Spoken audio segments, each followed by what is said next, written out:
دجال کب آئے گا اور اس وقت دجال کہاں پر ہے؟ بہت سے لوگوں میں یہ تجسس پایا جاتا ہے، مجھے بھی بہت سے سوالات موصول ہوئے۔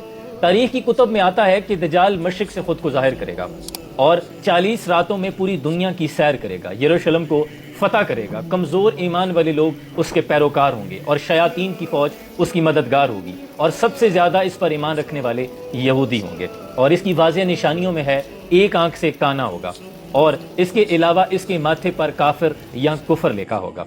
سوائے طیبہ اور مکہ کے، مدینہ اور مکہ کے، یہ پوری دنیا میں ہر جگہ ٹریول کرے گا اور اپنے ماننے والوں کو جو کمزور ایمان والے ہوں گے انہیں اپنے ساتھ شامل کر لے گا۔ اب سوال یہ ہے کہ دجال اس وقت کہاں ہے اور وہ کب آئے گا؟ اس حوالے سے جو مستند حوالہ ملتا ہے اور تفصیلی بات ملتی ہے وہ ملتی ہے، امام مسلم نے لکھا ہے، حضرت تمیم داری رضی اللہ تعالیٰ عنہ صحابی رسول ہیں، انہوں نے یہ واقعہ خود حضور اکرم صلی اللہ علیہ وسلم کو آ کر بیان فرمایا، اور خود حضور اکرم صلی اللہ علیہ وسلم نے اپنی زبان مبارکہ سے تمام صحابہ کو جمع کیا اور پھر حضرت تمیم داری رضی اللہ تعالیٰ عنہ کا یہ واقعہ بیان کیا۔ حضرت تمیم داری رضی اللہ تعالیٰ عنہ نصرانی تھے، یعنی عیسائی تھے پہلے، اور یہ بتاتے ہیں کہ میں قبیلہ لحم اور قبیلہ جزام کے 30 لوگوں کے ساتھ مشرق کی جانب سمندر میں بحری سفر پر تھا، اور طغیانی آ گئی، یہاں تک کہ ہمارا جہاز ہمارے کنٹرول سے باہر ہو گیا۔ پھر ہواؤں کی موجوں کے ساتھ ہم سفر کرتے رہے اور ہم راستہ بھٹک گئے تھے، یہاں تک کہ 30 روز ہم سفر کرتے رہے، اور بالآخر ہم ایک ایسے جزیرے پر پہنچے جس کے بارے میں ہمیں بالکل خبر نہیں تھی۔ پھر ہم نے اپنے بحری جہاز میں سے کچھ چھوٹی کشتیاں نکالی، اور ان کشتیوں پر بیٹھ کر ہم جب اس جزیرے پر پہنچے، وہ جو ایک خوفناک اور پراسرار جزیرہ تھا، کہتے ہیں کہ جب ہم اس جزیرے پر پہنچے تو سامنے ہم نے ایک جانور کو کھڑا پایا جس کے جسم پر اتنے بال تھے کہ یہ فیصلہ کرنا مشکل تھا کہ اس کا منہ کس طرف ہے اور اس کی پشت کس طرف ہے۔ ہم تمام لوگ آپس میں بات کرنے لگے کہ یہ کیا ہے، کہ وہ جانور کلام کرنے لگا۔ اس نے کہا کہ میں جساسہ ہوں، یعنی جساسہ جاسوس سے ہے، دجال کی خبر دینے والا۔ پھر اس نے کہا کہ تم لوگ مجھے چھوڑو، یہاں قریب ہی ایک گرجا گھر ہے، اس کے اندر ایک انسان موجود ہے جسے تم لوگوں سے، یعنی انسانوں سے بات کرنے کا بڑا شوق ہے، جو بڑا مشتاق ہے۔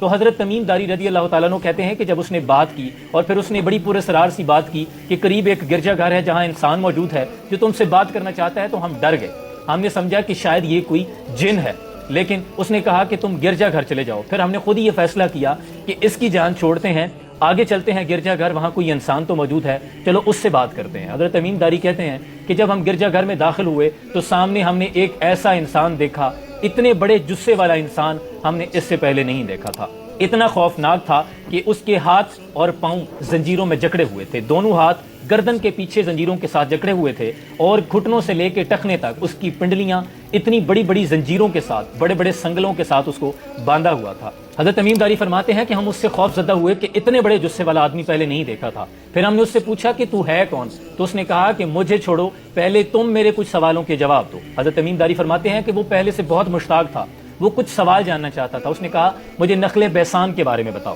اب نخل بیسان شارحین نے لکھا ہے یہ ارض فلسطین کا کھجوروں کا ایک باغ ہے۔ اس نے پوچھا کیا وہ باغ ابھی بھی کھجوریں دے رہا ہے، لوگ اس سے سراب ہو رہے ہیں؟ تو حضرت تمیم داری فرماتے ہیں کہ ہاں وہ باغ آباد ہے، لوگ اس سے کھجوریں حاصل کر رہے ہیں۔ تو اس پر اس نے کہا کہ ان قریب وہ ویران اور اجڑ جائے گا، یعنی وہ کھجوریں دینے بند کر دے گا۔ پھر اس نے پوچھا کہ مجھے بحیرہ تبریہ کے بارے میں بتاؤ۔ اب تاریخ میں لکھا ہے کہ یہ اردن اور ارض جو شام ہے اس کے اندر ہی ایک واقعہ مقام ہے جو ایک بہت بڑا سمندر ہے، بحیرہ تبریہ، اور امام طبرانی بھی اسی علاقے سے تھے۔ اس نے کہا کہ مجھے بحیرہ تبریہ کے بارے میں بتاؤ، کیا وہ سمندر خشک ہو گیا ہے؟ تو حضرت تمیم داری فرماتے ہیں کہ نہیں، وہ سمندر ابھی خشک نہیں ہوا، وہ رواں دواں ہے۔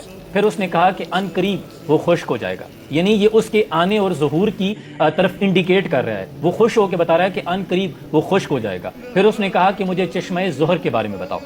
اب یہ چشمہ زہر بھی موجود ہے، یہ جتنے مقامات ہیں کوئی تخیلاتی کہانی نہیں، یہ دنیا میں مقامات موجود ہیں، اور خود حضور اکرم صلی اللہ علیہ وسلم یہ سارا واقعہ حضرت تمیم داری سے سن کر صحابہ کو فرما رہے ہیں، اور ساتھ میں یہ بھی فرما رہے ہیں کہ صحابہ کیا یہ وہی نشانیاں نہیں جو پہلے تمہیں میں بتاتا رہا ہوں دجال کے بارے میں؟